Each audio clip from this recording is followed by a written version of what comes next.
Excited eh. Gary was not available. Alam mo, you know what? Nag-viral talaga.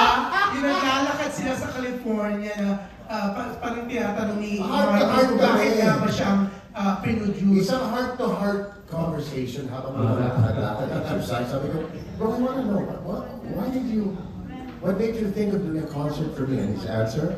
Gary V was not available, so...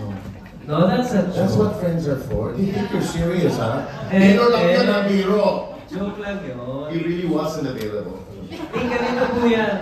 It was... Di ba, last time eh, hindi naman gagawin ulit. It was gagawin ulit pala December. Exactly, December. December, yeah. Yes. Well, yes. Different question. Dito ako. Yeah, it was the Christmas So concerned. special of ABS-CBN. Pareho kami, did we have the same dress group? Yes, anyway, always. magkasama kami.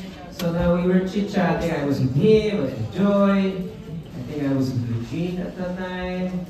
So, nag-uusap na kami ng plans for 2024 and ganyan. And then, so I kind of asked him, oh, what are you doing in concert? Sabi niya, he didn't actually know. No, I didn't. So sabi ko, oh, let's produce your concert. So sabi niya, ikaw, gusto mo. So akala niya hindi ako seryoso. That easy. We haven't even talked about price. It's true. Yeah. I said, do you know? Yeah. Have you heard about my rates? Yeah, you know. We haven't spoken to Joy. Kakay knows. She knows. So when we put it together, sabi ko, okay, let's do it. And then we kept meeting, and then I asked Kakay to join us, and thank you, Kakay, for saying yes. Thank you for believing in me. Kakay is the best producer Yes. in our family. All of Regine's successful shows. All of Regine. And of course, she also produced for us before, for me. I think Sober Our collabs, yeah. all the collabs, the four of us. So, you know, best that we have her join us. And then some friends of mine from 18. So here we are.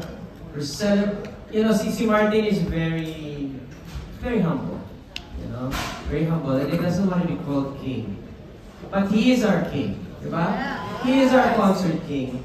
So if he doesn't want to say it, I will say it. He's the concert king. He is the concert king forever. Well, I got that title from the press.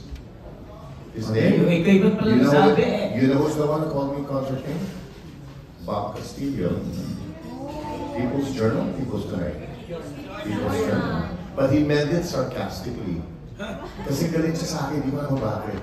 Only right before he passed, nagiging friends kami. We never saw each other, we didn't have anything. I don't think Bob used to go to press cons eh.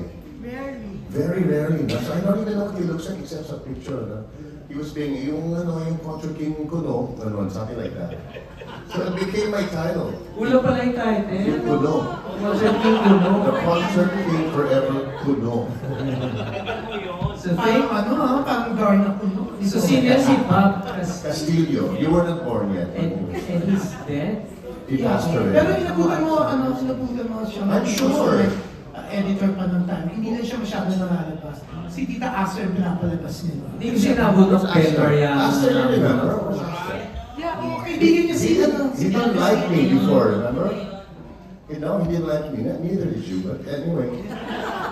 But you like Pops. But then, because you like Pops, you ended up loving me, right? That's our relationship now. What? Yeah, we did. Why? This is not your press con. This is my press con. Let them ask the questions. Okay? Yeah, but I'm You're curious. Also. So anyway, he is the concert king. He's our concert king. The one and And only. he's our concert king forever. Thank you, Augie.